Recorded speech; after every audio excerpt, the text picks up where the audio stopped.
मध्ये या पुस्तकाचं प्रकाशन सोहळा आयोजित केला आहे। आपण सर्वांनी या ठिकाणी उपस्थित दर्शवली त्याबद्दल मी तुमचं स्वागतही करतो आणि आभारही मानतो। आभार किती मानायचे असतात पण उपस्थिती असल्यामुळे तुमचे आभारही मी मानतो आहे। या तुमच्या माझ्यावरील या स्नेहामुळे मी त्याच्यातला कला केंद्राचा माणूस नाही तरी सुद्धा तुम्ही या दाखवलेल्या प्रेमाबद्दल मी कृतज्ञ आहे, कृतज्ञ आहे।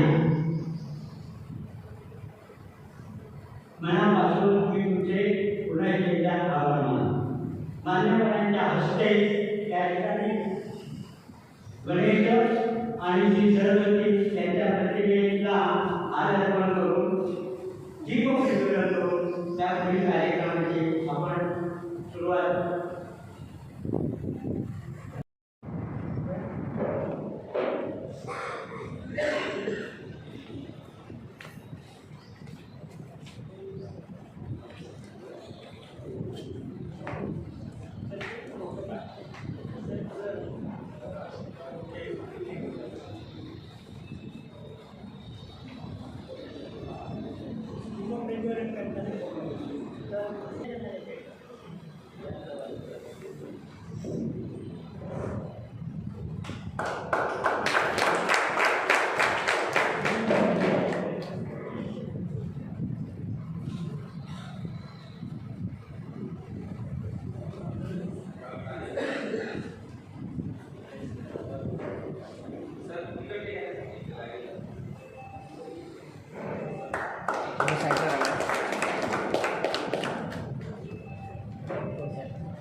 गणेशाला हार अर्पण करतो।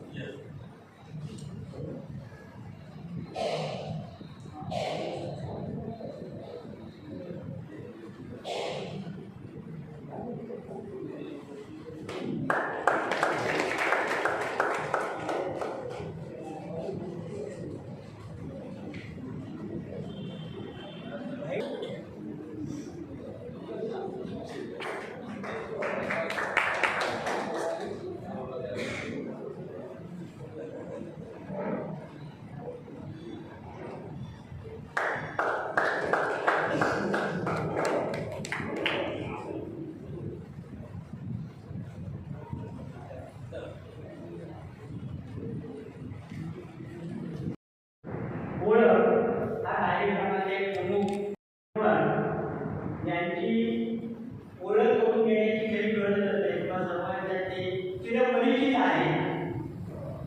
मग काहीच्या मनात शंका येईल मग आम्ही जर चिरपरिचित आहोत हे मान्यवर आमचे चिरपरिचित आहे तर वेगळी ओळख करून घेण्याची गरजच काय आहे।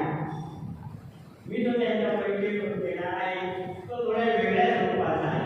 मी त्यांच्या संपर्कात का आलो हे त्याच्यामध्ये कारण असेल। या ठिकाणी या कार्यक्रमाला अध्यक्ष म्हणून कुणाला बोलवायचं अशी जी माझ्या नावासमोर मी यादी आपण पाहूया म्हणून विचार करत असताना ते पहिलेच नाव माझ्या नावासमोर आलं ते म्हणजे केळवडकर काकांचं नाव। 20 वर्षापूर्वी ओरोसला बाळ चिडिया हे नाटक होतं। त्यावेळी मी काही त्यांना नावाने ओळखत नव्हतो, त्यावेळी फक्त मी एक त्याच्या प्रेक्षक होतो। 20 वर्षापूर्वी ओरोसच्या सरकारी कॉलनीमध्ये 9 नाटक होते त्यावेळी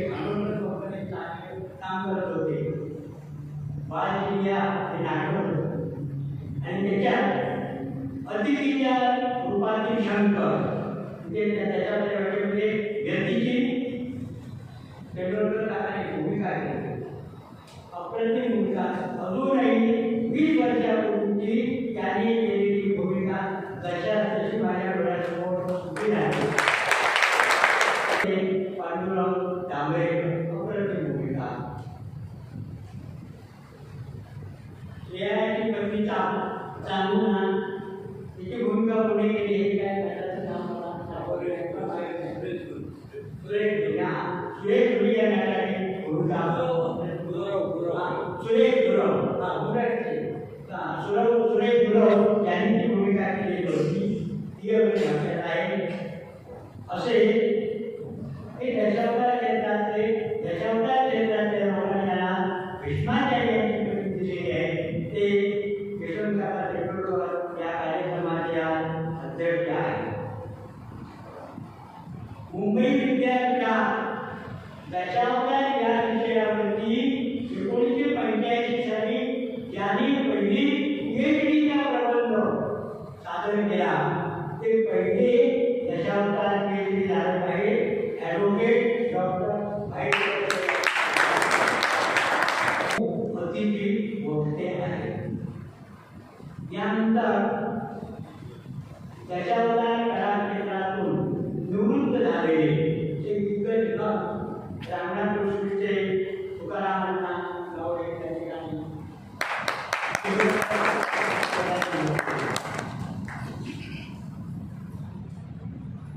आज त्यांचं वय 78च्या बाहेर आहे. तर 1 ते 2 वर्षापूर्वी रामनाथ जोशीला एक दशावतारी नाटक होतं आणि त्या दशावतारी नाटकातल्या लोक येथून अण्णांच्या घरी गेले, तुकाराम अण्णांच्या घरी गेले. ते झोपण्याच्या तयारीत होते. ते आता 78 वर्षे वय म्हटल्यानंतर आता निवृत्ती घेतलेली आहे. ते लोक गेले आणि अण्णांना विनंती केली, आज आमच्या नाटकामध्ये तुम्ही भूमिका करायची आहे. ते झोपण्याच्या तयारीत आहे. त्यांना त्याने उठवलं नाही, तुम्ही अण्णा आज भूमिका केलीच पाहिजे. आणि ते त्या झोपेतून उठून देवळात गेले आणि त्या दिवशी त्यांनी आयुष्यावरची खलनायकाची भूमिका केली. ती त्यांनी 78व्या वर्षी सादर केली. म्हणून तुकाराम अण्णा गावडे या ठिकाणी बोलावलेला आहे. बघायचे सांगायचं राहून गेलं. दशावतार क्षेत्रात त्यांना मोठमोठे पुरस्कार मिळालेले आहेत. त्या पुरस्कार मिळवलेल्या दशावतारी कलाकारांची प्रतिनिधी आहे त्या ठिकाणी तेंडुलकर काका. आणि दशावतार क्षेत्रामध्ये आपले साहित्यिक देखील त्यांनी केली आहे. दशावतारावर संशोधन केले आहे. अशा दशावतारी संशोधकांनी वाईट पुरस्कार आहे. हे गोव्यातले जे कलाकार आहेत ते दामू काका जोशींची सुद्धा एक भूमिका पुढारीकर नदीच्या कार्यक्रमाच्यावर प्रल्हादपुत्र विरोचन हे नाटक होतं आणि त्याच्यात एक सुरुवातीची दामू काकांची भूमिका होती प्रल्हादाची. आपल्या राज्याचा त्याग करून कुटुंबजनांचा विरोध घेऊन वानप्रस्थाश्रमात प्रल्हाद त्यांनी तिचा शोक पर्यवसायासाठी प्रसंग होता. सगळे त्याला त्या प्रल्हादाला निरोप देत आहे आणि ती शोक पर्यवसायी शोकातून प्रल्हादाची जी भूमिका पाहून माझे डोळ्याकडे उभे राहण्याची इतकी अप्रतिम भूमिका त्यांनी केलेली होती. अण्णा गावडेबद्दल भूमिका सांगायची आहे. त्या गावडे आजचे गाताना मला कुठे त्याच्याकडे दिसले नाही. गद्य नाही म्हणून त्यांच्यावर खरं नाही क्वचितच गाणं म्हणतो. आता दशावताराचा खरं नाही हा उत्तम गायक असतो मला माहीत आहे. पण त्याची नारदाच्या वाट्याला त्याची खूप गाणी येतात. त्याची खलनायकाच्या वाट्याला एखादंच गाणं घेतलं होतं. सगळ्या दशावतारी कंपन्यांचे मालक माझ्याकडे 102 कंपन्यांची नावं नोंदलेली कुठून ती आली. एका मंडळाच्या मालकांची शंका होती. आता त्यांनी बोलून दाखवली, तुम्ही 102 कंपन्यांच्या नावांची यादी सांगता, माझ्या कंपनीचं नाव का नाही. हे मी ऑफिसात जाऊन रजिस्टर्ड कंपनीची नावं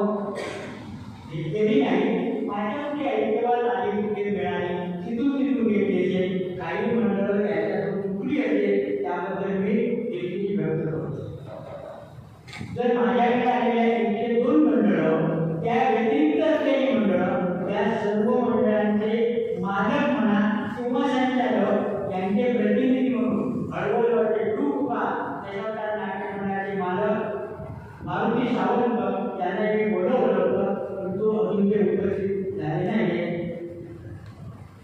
यानंतर दशावतार नाट्य क्षेत्रात हार्मोनियम फार मोठी भूमिका असते. त्या ठिकाणी आमचे त्यांना मी या ठिकाणी हार्मोनियम वादकांचे प्रतिनिधी म्हणून या ठिकाणी बोलतात. दशावतार क्षेत्रातलं पगवार वादनाचे दिग्गज यांनी पगवार वादनासाठी अनेक पुरस्कारही मिळवलेले आहेत. ते कानूनी गवते या ठिकाणी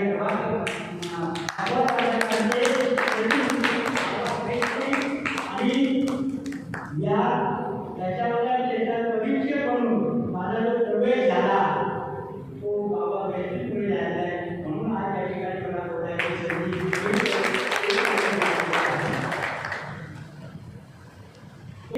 त्याच्यावर पुन्हाही वाद्यवादकाला पुन्हाही नटाला पुढील दोन घेत नाही, कारण हे न कुठल्या विद्यापीठाच्या नाट्यशास्त्र विभागात कुठल्या नाट्यचित्र विद्यालयात जाऊन पदवी वा पदविका मिळवलेले नाही. हे स्वयंभू कलाकार आहे.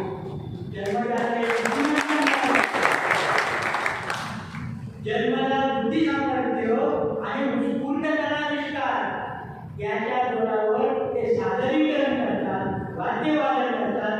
त्याला जगात कुठेही कोण नाही. आणि ते परीक्षक निघून ठेवलं आणि आपल्याला विचाराला या ठिकाणी निदर्शनात आल्यावर, कारण या ठिकाणी एक करत नाही, सगळे ज्ञान ते आमंत्रित करतात.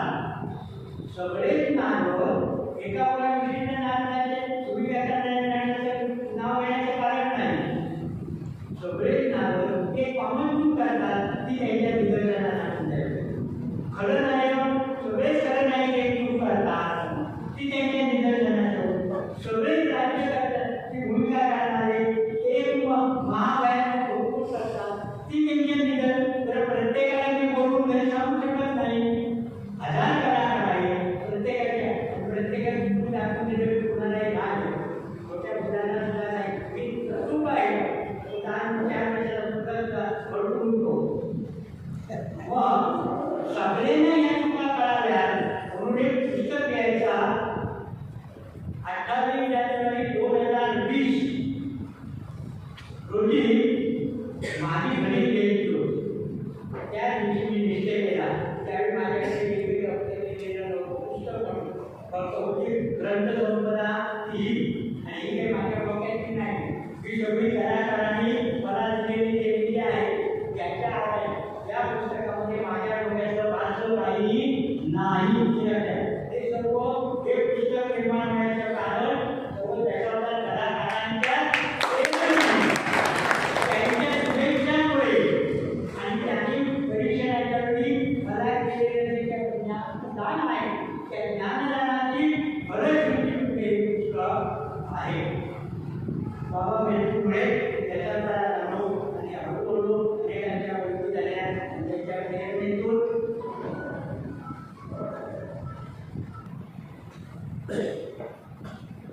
दशावतार केंद्रावर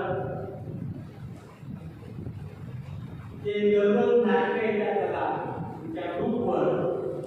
ते नाटकाची नावं दिली आहे. आज कोण कोणत्या गावात नाटक अशी माहिती देणार आहे. दशावताराकडे स्वरूप सावंत आले असते, त्यांनी रंगमंचावरती यावं. होते ते आले त्यांचे स्वरूप सावंत हे दशावतारासंबंधी कार्यक्रम नाटक प्रसारित करणारे एक प्रतिनिधी त्या पत्रकारांचे म्हणून या ठिकाणी त्यांना मी निमंत्रित केलं होतं. ते आलेले नाही. यानंतर दशावतार क्षेत्र पुरुष प्रधान होतं. पुरुष प्रधान होतं. हळूहळू त्यामध्ये महिलांवर दशावतारामध्ये वाद्यवादन करणाऱ्या महिला नव्हत्या. पण एक व्हिडिओ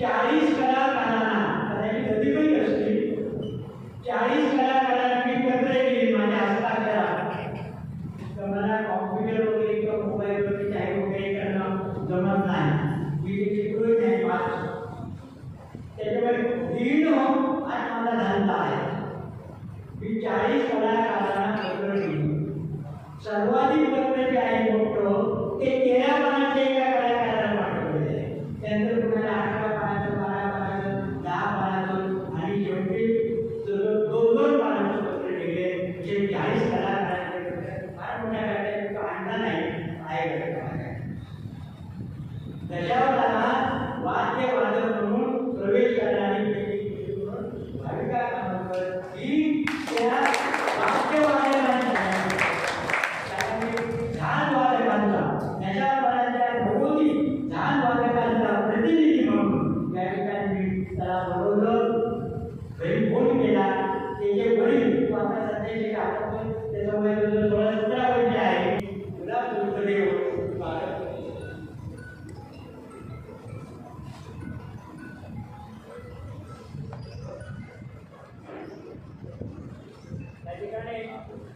माझे कधीच बंधू प्रभाकर वळंदू हे स्वागत करते आकाश नाईक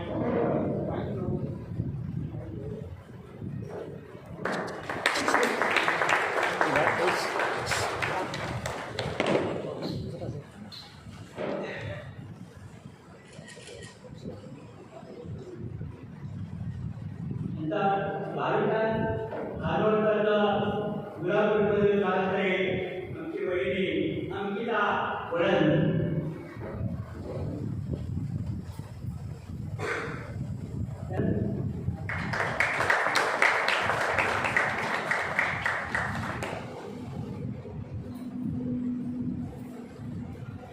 वैभव ठाकरेंचा गुलाबगडमध्ये चालत आहे आणि कनिष्ठ बंधू अरुण वळंद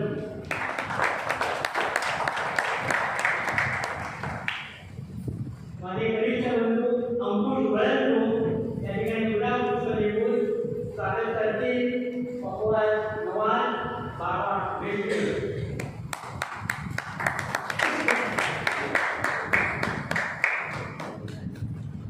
माझे कनिष्ठ बंधू लक्ष्मण वसंत वळंदू आणि मालवणच्या कोप्याला हायस्कूलचे विद्यमान मुख्याध्यापक लक्ष्मण वसंत वळंदू हे स्वागत करतील ॲडव्होकेट डॉक्टर पाहिजे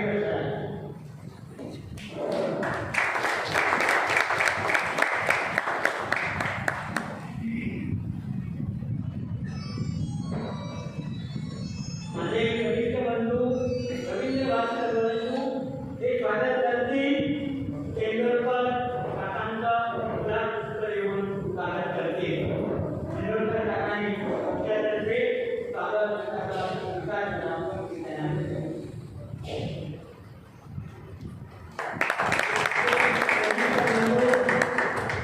दीपक भास्कर वळंदू ते स्वागत करतील तुकाराम अण्णा गावडे निवृत्त कलाकारांचे प्रतिनिधी दिग्गज कलाकार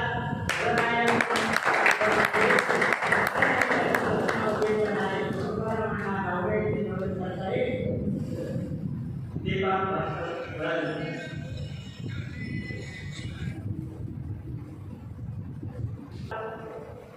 प्रभाकर दळवी यांचे स्वागत करतील भजनी बुवा असते हार्मोनियम बंधू असते माझे कनिष्ठ बंधू रवींद्र भास्कर वळंद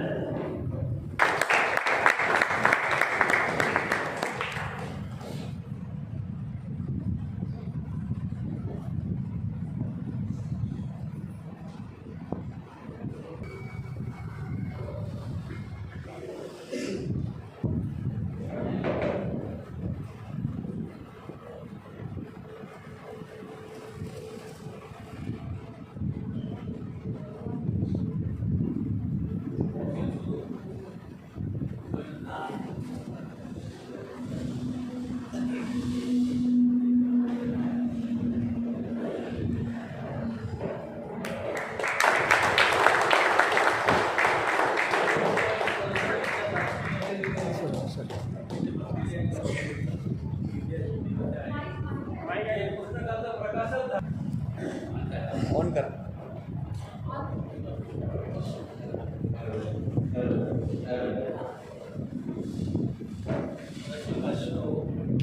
गणपतीच्या आणि सरस्वतीच्या आशीर्वादाने आज प्राध्यापक सुधाकर वळंजू यांच्या दशावतारी नाट्यकला म्हणतानो या पुस्तकाचं प्रकाशन झालं असं मी जाहीर करतो.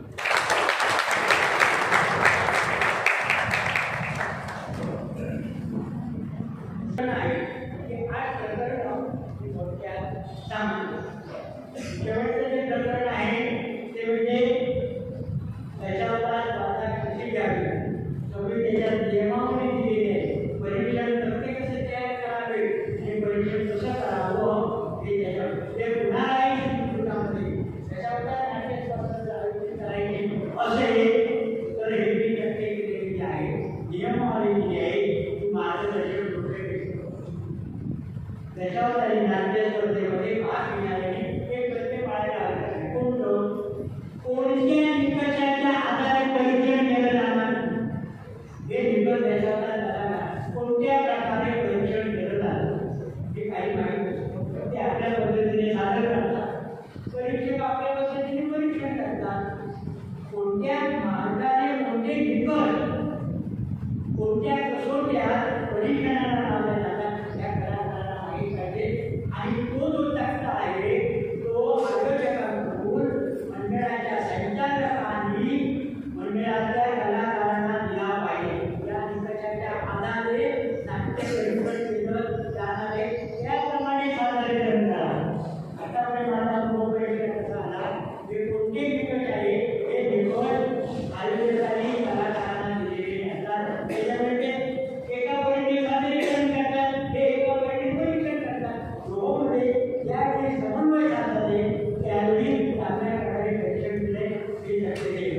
त्याच्या त्रिप्रश्न प्रकरण आहे ते म्हणजे नाट्यमंडळ सूची 1 ते 2 मंडळांच्या मालकांचे का संचालकांचे म्हणा, तर मालक संचालक सगळ्यांना मी संचालक असं म्हटलेलं आहे. त्या मालकाने संचालक म्हटलं, संचालकाने मालक म्हटलं, त्याच्यावरती नाव नव्हे. त्याच्या अलीकडचं प्रकरण आहे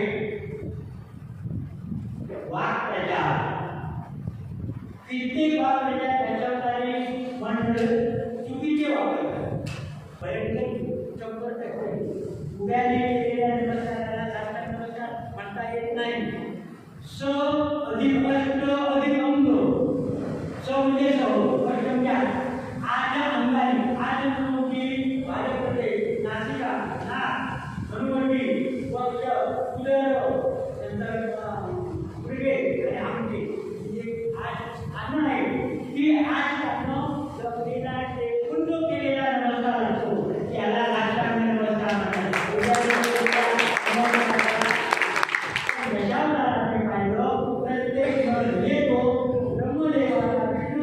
शंकराला नमस्कार करतो हे महादेवाचं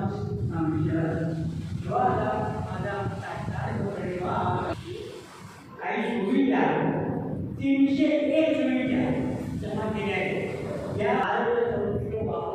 भक्त लोक वापरतात. काही लोक त्याच्यावर घेतलेले आहेत. उदाहरण लोकराजा सुधीर प्रयत्न त्याच्यातून ऐकलेला श्लोक म्हणजे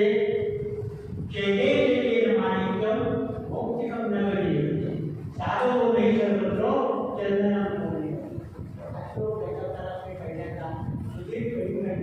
करून ऐकलेला असे आणखी काही तुमच्या त्या ठिकाणी ते मांडतात. त्यांना तुम्हाला तुमचे सांगता येणार नाही. एक लोकही त्याच्या भूमिकेला वाटणारे आहेत. यानंतर याचं जे पहिलं प्रकरण आहे ते प्रकरण दशावतारामध्ये होणाऱ्या चुकांवर आधारित आहे. त्याच्यामध्ये मी पंचायतची भूल चुका दाखवलेल्या आहेत. त्या दशावताराच्या कलाकारांकडून कधी होता कामा नयेत आणि होत्या म्हणून कदाचित त्यांचे मार्ग कमी होत होते, यापुढे त्या होता कामा नये. एक ठराविक एक गोष्टी सांगतो. महासती वृंदा नाटक वृंदांचे बिंदू बघतो हेतूबद्दल तुझ्या तोंडातून एकही चुकीचा शब्द अनादर वाचक तुला शब्द जाता कामा नये. जे आराध्य दैवत आहे त्याविषयी पुन्हा आदर असला पाहिजे. सध्या त्याच्यातही नटांची भाषा वापरून त्याची वृंदा जलधारा पुस्तक म्हणते आहे, देव हे कपटी असून तुमचा घात करतील. पहिले वृंदा ही विष्णू भक्त आहे ना, पण ती जलधारा सांगते देव हे कपटी आहे. एखादा असेल 33 कोटी सगळे विष्णूचा नाही. पण राजा आपल्या राणीची काही राणीच्या हातून किंवा मुलीच्या हातून एखादी चूक घडते, अज्ञानामुळे असेल म्हणा, कमी वयामुळे व प्रकल्पामुळे चूक घडत असेल, त्यावेळी राजा आपल्या राणीला किंवा मुलीला धक्काने फोडून काढतो आणि ते चुकीचे शब्द वापरतो. त्याची पत्नी किंवा मुलगी मागच्या क्षणापर्यंत प्रिय होती, प्राणापलीकडे तिच्यावर प्रेम होतं. पहिली चूक लक्षात आल्याबरोबर त्या आपल्या पत्नीला किंवा मुलीला चांडाळी, कुलटे, जाळी अशा शब्दाचा विकार करता कामा नये. माझ्या पुस्तकाचं जे काही सांगावे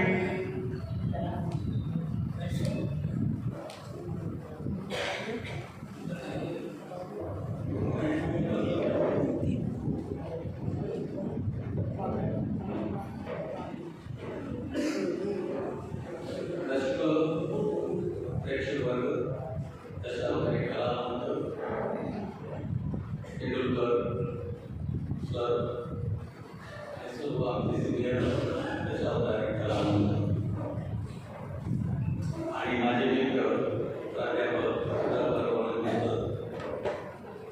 म्हणजे मैत्री म्हणजे फारच पुढे गेलेली त्यामुळे एकमेकाच्या नेहमी संपर्कामध्ये असतो. ते मला अनेक गोष्टी विचारतात, मी त्यांना अनेक गोष्टी विचारतात. योगायोगात अनेक पुस्तकं लिहिली, अनेक असे कार्यक्रम बघितले. पण आज वळंबी सरांचं भाषण ऐकून वाटलं की प्रत्येक कार्यक्रमाला त्याने प्रमुख उत्तर म्हणून यावं. एवढे छान बोलले.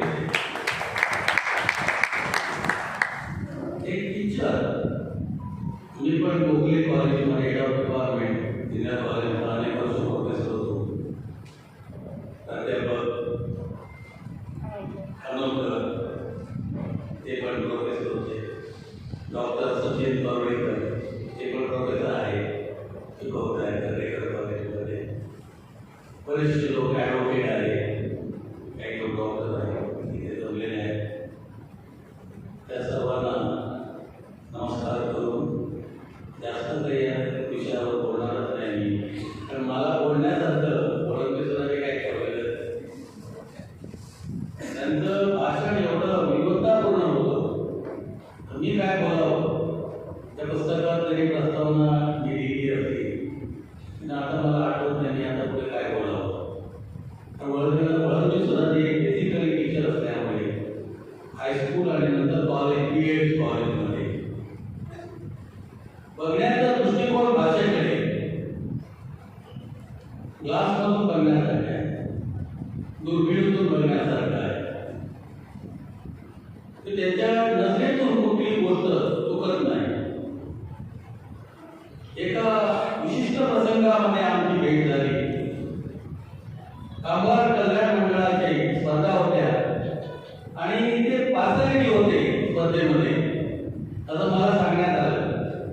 आणि मुंबईतून फोन आला डायरेक्टर लेवल माणसाचा, गव्हर्नमेंटचा, मोठ्या अधिकाऱ्याचा, की ह्या टायमात तुम्ही जायचं आमच्यासाठी. प्रॅक्टिशनर लॉयर असल्यामुळे माझ्याकडे टाइम नाही होता, पण योगायोग वळंबी सरांना भेटायचा होता म्हणून मी यस म्हटलं आणि या कार्यक्रमात आलं. पुढाला कार्यक्रम झाला तो स्पर्धा आणि 19 नाटक 18 नाटकं होती, पण 21 नाटक अजून नाटकं पुढे वाढत गेली. आणि 21 दिवस माझा तळ मी इथे झोपलो आणि 21 दिवसात आमची जी ओळख झाली ती पुढे वाढत गेली. माझ्या 2 कादंबऱ्यांचं प्रस्तावना त्यांनी लिहिलेल्या अप्रतिम प्रस्तावना आहे. माझ्या हाऊस या कादंबरीच्या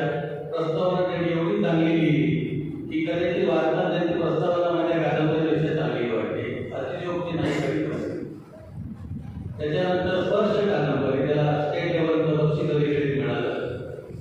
त्याची प्रस्तावना त्याने दिलं. त्याच्या पलीकडे जाऊन मी सांगतो, त्याच्यातले अनेक चुका त्यांनी सुधारले. त्यांच्यावर संस्कृत किंवा मराठी माझं पॉवरफुल नाही, तर आम्ही कोर्टामध्ये इंग्रजीतून बोलतो. हायकोर्टमध्ये प्रॅक्टिस करत असल्यामुळे मराठी बोलण्याचा फार कमी प्रसंग येतो. त्यामुळे भाषा शून्य झाली आहे. आणि मालवणी भाषी बसून सुद्धा आता त्या भाषेचा विसर पडत चालला आहे. हे दुःख आहे. मी प्रयत्न करतो मध्ये मध्ये मालवणी शब्द वापरायचा, पण मला दिसायला येतं की आपली मालवणी किती बिघडली आहे. किंवा मच्छिंद्र गावने गेल्यानंतर अजून त्याची वाटायला झाली असं मला वाटतं. त्याने माणसाने चांगला मित्र होता माझा. आमची दोघांची नाटकं एका टायमात चालू होती. संगीत उषा स्वप्न माझं आणि त्याचं वस्त्रहरण ते लेखक आहेत तुकाराम गव्हाणकर, चांगलं माहीत आहे. माझ्या घरी नेहमी मुंबईला येतात, डोक्यावर राहतात. नाटकावर अनेक आमचे, पण ह्या पुस्तक वेगळ्या पद्धतीने संशोधनामध्ये 1 लाखाच्या वर पुस्तकं वाचली, इंग्रजी, मराठी, हिंदी सगळ्या प्रकारची. सुरुवातीमध्ये सरांनी सांगितलं 1000 पानापेक्षा जास्त पुस्तक आहे. पुस्तकाला 2 माणसं लागतात, 100 किलो वजन आहे. मुंबई विद्यापीठामध्ये वाचायला त्याला 6 महिने लागले. PhD देताना त्यावेळी कुलगुरू मुंबई विद्यापीठाचे, त्याला उपकुलगुरू म्हणायला पाहिजे. कुलगुरू नेहमी राज्यपाल असतात. कुलगुरू वीरू बंगाली होत्या, त्यांच्या केबिनमध्ये PhD झाली. रोळेकर सर त्यावेळी PhD मध्ये एवढी कठीण परिस्थिती होती. 25-25 वर्ष हेड ऑफ डिपार्टमेंट किंवा सिनियर प्रोफेसरना PhD मिळत नव्हतं. माझ्या टायमामध्ये 1 लाखामध्ये 1 माणसाला PhD मिळत. मी अनेक प्रोफेसर त्याचे बघितले मुंबई विद्यापीठामध्ये, राजाबाई गावाच्या रिसर्च रूममध्ये. 18, 20, 25 वर्ष शेवटपर्यंत त्यांना PhD मिळाली नाही. त्या PhDचं आता अवमूल्यन झालेलं आहे.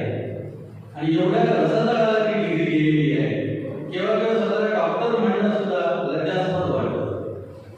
पण यांचा ग्रंथ आहे तो संशोधन ग्रंथ नाही, एक शिक्षकाने विद्यार्थ्यांकडे कसं बघावं आणि त्याला ते सुधारावे म्हणून काय प्रयोग करावे या पुस्तकामध्ये आहे. मी उत्तम शब्द वापरलाय, सर्कस म्हणून. सर्कसमध्ये आपण जे अनगट प्राणी असतात किंवा ते कलावंत असतात, त्याला रिंग मास्टर असतात. मग त्याच्यात आपण हा प्राणी वापरले जात नाही. आमच्या टायमामध्ये वालावकर नावाची मोठी सर्कस असायची. तुमच्या बरेच माणसांनी वालावकरचा ते इथले कोकणातले होते. जगामधली सगळ्यात मोठी सर्कस बघण्याचं. त्यामुळे ते रिंग मास्टर आणि ते हत्ती, घोडे, वाघ, अश्वत सगळे प्राणी ते वापरायचे आणि त्या बघण्यात आलं. तसं यांचा आलेला आहे. माणसाचा एक स्वभाव असतो, कुठल्याही माणसाला आपले दुर्गुण सांगितलेले आवडत नाही. वीकनेस ऑफ ह्युमन बीइंग प्रत्येक माणसाचा. मला कोणी सांगितलं तू असा चालतो किंवा असा बोलतो, तुझा आवाज ताज्यात आहे, भांडल्यासारखा बोलतो, आवाजात गोडवा नाही. मला पण पूर्वी राग आहे.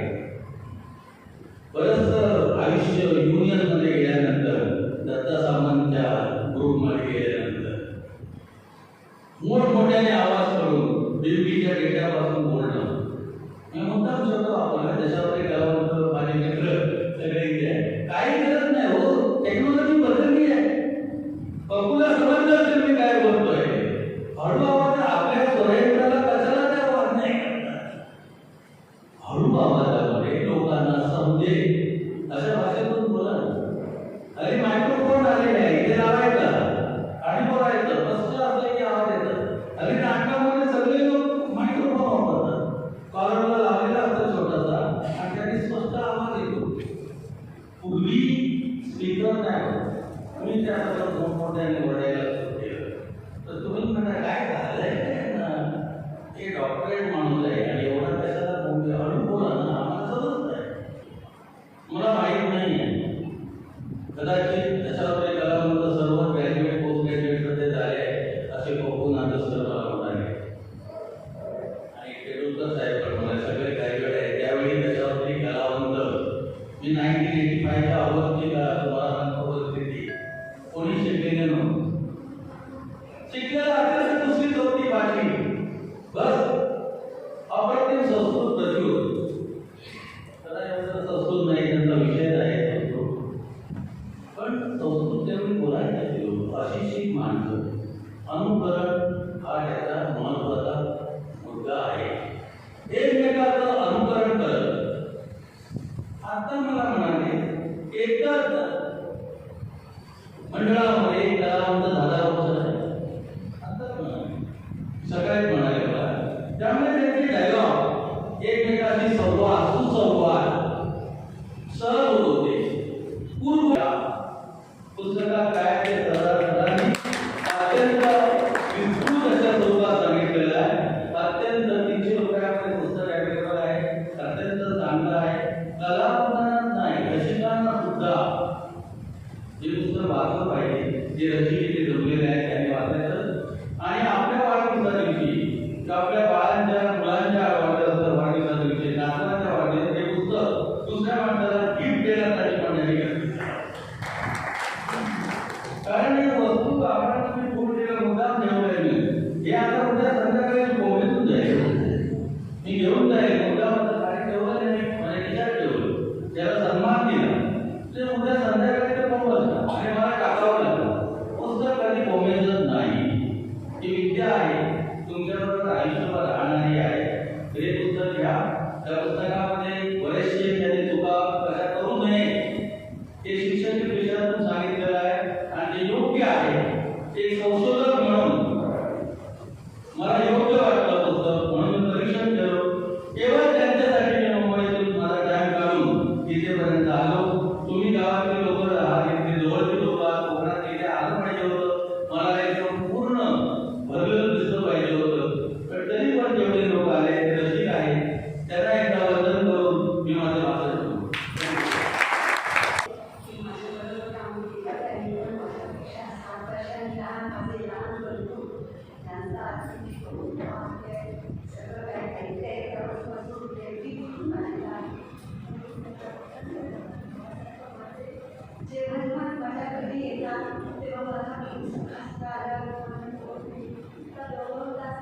एखाद्या विषयावरती बोलत असतो आणि तसा वेळ निघून जातो हे कळतच नाहीये. आज त्या माझ्या बंधूंनी आपल्या सगळ्यांचं स्वागत केलं. आपल्या सगळ्यांना भाग दिलं. मला असं वाटतं की मी माझ्या बंधूंचं पण मान करावं. त्या पलीकडे माझ्याकडे खूप शब्द झाले खूप सांगावंसं वाटतं. पण जेव्हा आईचं हृदय भरून येतं तेव्हा फक्त तिचा आवाज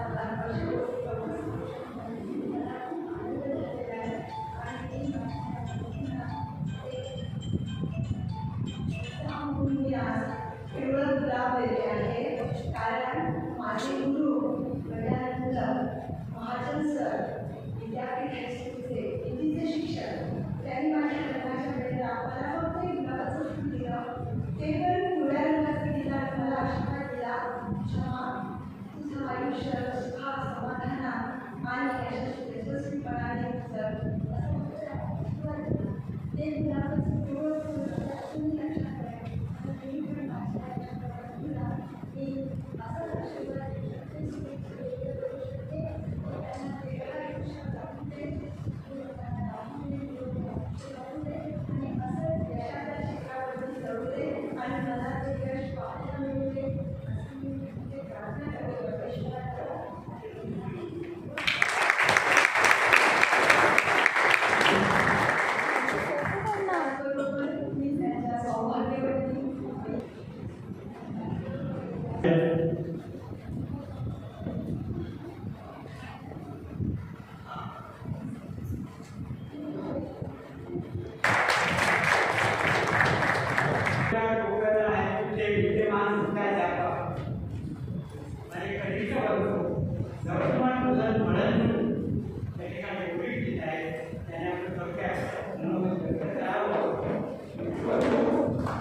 नमस्कार. बोले तर बोले शपथपूर्वक अगदी 4-5 मिनिटच बोलले. सगळ्या मान्यवरांनी खूप छान आवड घेऊन हा कार्यक्रम सांगतेकडे येतो आहे. पण मला काही एक दोन महत्त्वाचे मुद्दे सांगायचे वाटतात म्हणून मी घाई करून ते आलेले आहे. लेखक वर्य सुधाकर वळवंत सर यांच्याबद्दल थोडक्यात काय सांगायचं तर त्यांचं जो गाव आहे डेपोली गाव, त्या गावामध्ये 100 वर्षापूर्वी वादावादी होती आणि त्या भांडणांमध्ये मंदिराचे उत्सव वगैरे बंद होते सगळे. अशा अवस्थेत उत्सव तर चालू राहायला पाहिजे, नाटकं व्हायला पाहिजे आणि ती दशावतारी नाटकं वळवंत सरांच्या घराच्या अंगणामध्ये होत असत. म्हणजे खेळ खेळती दशावतारी मेळे त्यांच्या अंगणामध्ये दशावतारी मेळे खेळलेले आहे असं बाळकडून मिळालेले आमचे वळवंत सर आहे.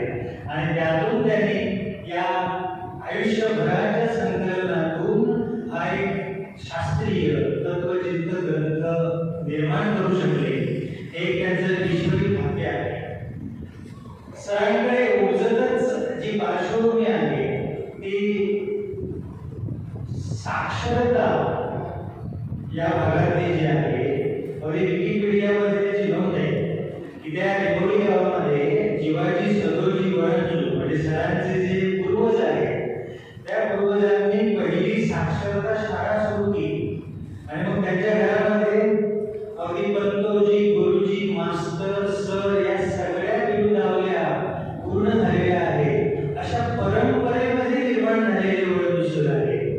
आणि मुळातच या सगळ्या सरस्वती बरोबरच वेगवेगळ्या कला, वाद्यांची आवड, नाटकांची हौस या सगळ्या मिश्रणातून त्यांच्या हातून हे लेखन कार्य घडले. मी चटकन दुसऱ्या महत्वाच्या मुद्द्याकडे वळतो. तुमच्या दशावताराबद्दल मला बोलायचं आहे. दशावतारी नाट्यकला जी आपली कोकणची आहे त्याचं वेगळेपण आपल्याला माहितीच आहे. पण मानवी जीवन गौरव संपन्न व्हायला पाहिजे, आनंदमय व्हायला पाहिजे, यासाठी पुरावा काय तर त्या त्या भागातले समाजातले लोक आपले आनंदोत्सव कसे साजरे करत आहेत, त्यांची जगण्याची पद्धत कशी आहे याच्यावर हे सगळं प्रतिबिंब दिसून येत असतं. आणि म्हणून याच परंपरेतून शासनाने सुद्धा भारतभरातल्या त्या त्या भूमीतल्या त्या त्या विभागातल्या ज्या कला आहेत त्या सगळ्या कलांचं उत्थान करण्याचं धोरण ठेवलेलं आहे. अगदी यंदाचा आपला संविधानाचा अमृत महोत्सवी वर्ष जरी बघितला तरी त्या संविधानाचा आनंदोत्सव करताना अगदी काश्मीर पासून ते काही काळाला कन्याकुमारी पर्यंत प्रत्येक भूभागामध्ये वेगवेगळ्या कला आहेत. त्याच्यात नृत्य कलांचं प्रमाण जास्त आहे. मला सांगायचंय की नृत्य कला आणि वरती तुम्ही काश्मीरमध्ये जावा, इकडे बंगालच्या बाजूला जावा, जिथे तुम्ही बोट दाखवाल त्या त्या ठिकाणी एका विशिष्ट कलेचं नाव घेतलं जातं.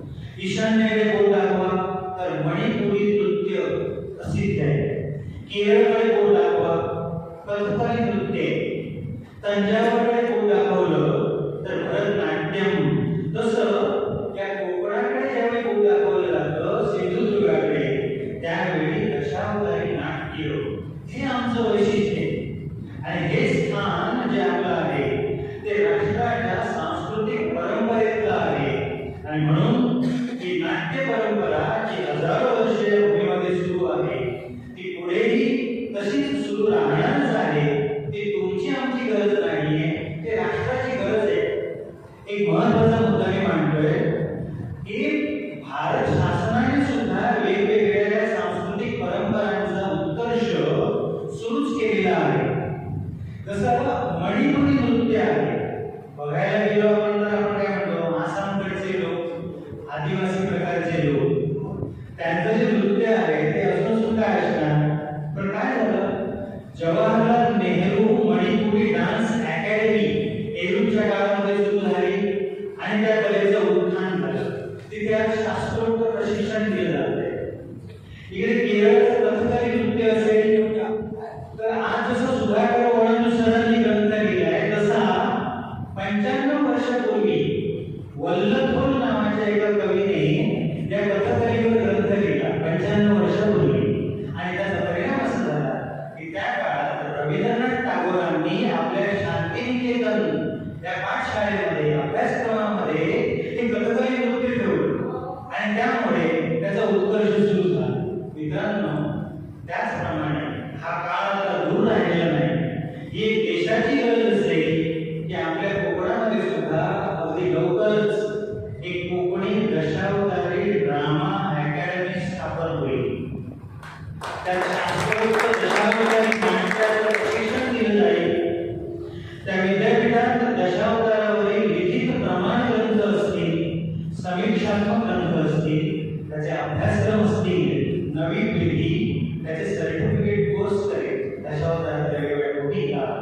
वाद्य, कला, संगीत आणि या सगळ्या ग्रंथांना संविधान ग्रंथ असं म्हटलं जाईल.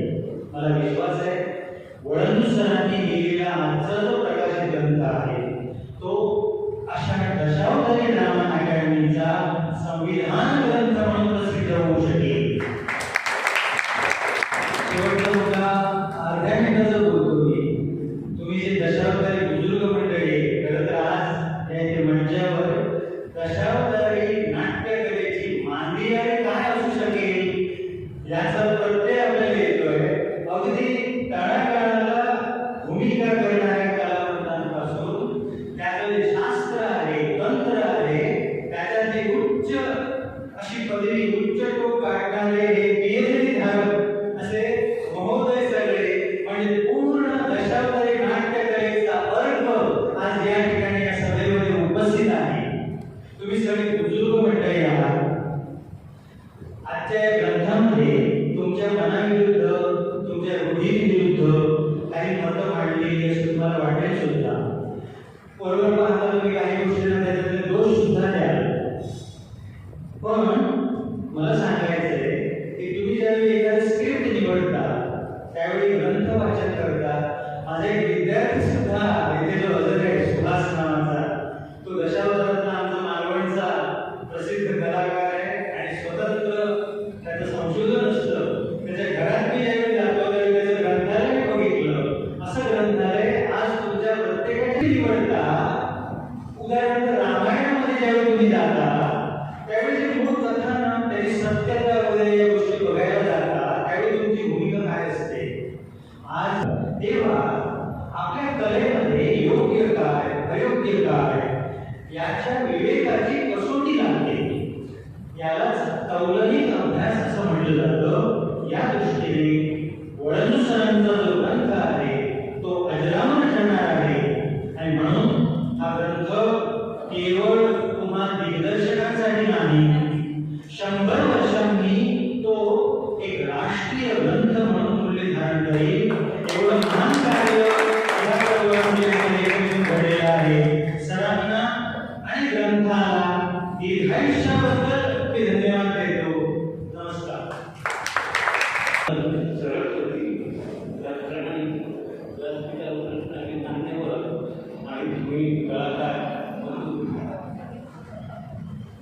वास्तविक आधार छोटे लागतात. तुम्ही प्रसन्नता मानणार आहे. मी दशावतारातली कलावंत आहे, पण माझ्याकडे गुण घेऊन आज या पुस्तक प्रकाशनाच्या सोहळ्यामध्ये अध्यक्षस्थान वळंदू सरांनी मला दिलं. याबद्दल मी त्यांचा आभार मानतो. त्याला सांगण्याची गरज नसली. त्याचप्रमाणे भाईंकर सर यांचा तो ग्रंथ प्रसिद्ध झाला, मला प्रजासत्ताक केला. त्यांची आऊस ही कादंबरी म्हणा म्हणजे आत्मचरित्र कसं वाटतं. माणसाला वाचनानं मनाला हेलकवणारी घालणारी भाषा त्यांच्या पुस्तकातून असावी. मी वाचली अशी पुस्तकं आता वळंदू सरांनी लिहिलेली काही पुस्तक, अशी पुस्तकं आताच्या सरांनी सांगितल्याप्रमाणे एक ग्रंथ आहे. हे आपल्या जीवनाचे आरसे आणि ते आरसे प्रकाशनाचं कार्य आम्ही केलं पाहिजे.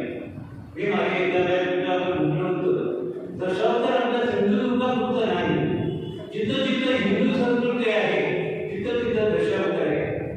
1991-92 सालात मला प्रश्न विचारला गेला हे दशावतार आता पुढे चालणार का, कारण त्यावेळी कलाकारांची कमतरता होती. दिल्ली IITने ज्यावेळी बालाजीला प्रशिक्षण घडवलं तिथून आमची दशावताराची म्हणजे कलाकारांची कृतीवस्था होऊ लागली. पण मी त्यांना एकच शिक्षण सांगितलं होतं, जोपर्यंत आपला हिंदू धर्म आहे, प्रत्येक गावात मंदिर आहे, तोपर्यंत आमचं दशावतार कधीही लोप पावणार नाही. तूच आहे तुझ्या जीवनाचा शंकुता. मी त्यावेळी असं मानत होतं, तुम्ही सरकारकडे म्हणा इतरांकडे का बोलता तुमचा, तुम्ही तुमची उचित अवस्था करा. यशवंतांनी केलेला वागणी तुम्ही ना शोधता, तुम्ही तुमच्या कौशल्यानं तुमचं वागणी तुम्ही तयार करा. मी माझ्या विषयात तेच केलं. मी दुसऱ्यांची कॉपी केली नाही, पण ज्याला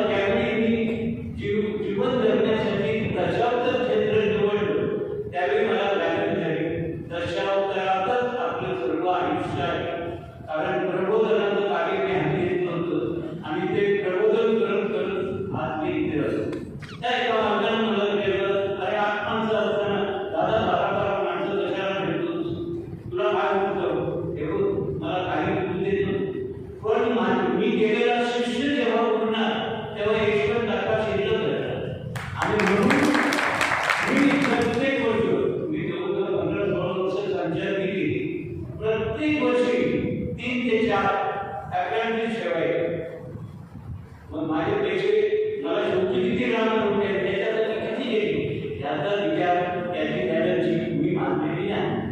तर सर्वसामान्य माणसाच्या घरात सुद्धा भाषेची उंची वाढवण्यासाठी त्याची गरज आहे आणि ते काम वळंदू सरांनी केले आहे. माझ्या तुम्ही म्हणाल तो सोडून त्याने दाखवला औषध कुठला तो शुक्ला तो भेद बघतो हंस येऊ निरक्षरे विभेदे हंस तू हंसे बघतो तू कसा तसं त्या भाषा शैलीचं पाणी ओढून दूध कसं आहे आपली भाषा कशी योग्य ठरेल हे त्यांनी काम केलं आहे. मी पुस्तक मला वाचायला जेव्हा वाचलं मला खूप आनंद झाला. कारण 1980च्या आधीचं दशावतार मी शाळकरी त्यामध्ये घेतलं संस्कृत वाक्याचा प्रचार आपल्या दशावतार संदेशांपासून होता. कारण लाईटर सरांनी सांगितले त्यावेळी लोक सुविधाही करत होते पण त्याला नाव नव्हता. त्याचं लग्न झालं 13 वर्षापूर्वी. ते काय करावं इतका नाट्यशास्त्रीचा आहे 5 वर्षावर झाल्यानंतर दुसऱ्या दिवशी त्याने दशावतारी नाटक ठेवलं होतं. त्या कुणीला कुणी नाटक ठेवलेलं नव्हतं. पहिला विद्यार्थी नाटक ठेवणारा नाव होता आणि तो माझा अभिमान आहे. त्या गोष्टीचा उल्लेख करायचा नाव दिला होता. या ठिकाणी त्याबरोबर जाता जाता एक विनंती आहे की हे पुस्तक केवळ दशावतारी कलाकार मी डोळ्यासमोर ठेवतो. मला जी काही गुणवत्ता मिळालेली आहे जी काही त्याच्यात माझे आजोबा वडील सुद्धा यांच्याकडून जे काही मला गुणवत्ता मिळाली ती सर्व या पुस्तकामध्ये मी खर्च केलेली आहे. ते पुस्तक तुम्ही प्रत्येक कलाकाराने नाट्य ठेवणे आवर्जून घ्यावं अशी माझी तुम्हाला विनंती आहे. त्याचबरोबर हे पुस्तक 5वी ते 12वी पर्यंतच्या कोणत्याही विद्यार्थ्याला जे तुमच्या मुलांना तुमच्या नातवंडांना मराठी भाषेवर प्रभुत्व मिळवायचं असेल तर हे पुस्तक केवळ कलावंतांना नाही पुन्हाही मराठी भाषिक विद्यार्थ्याला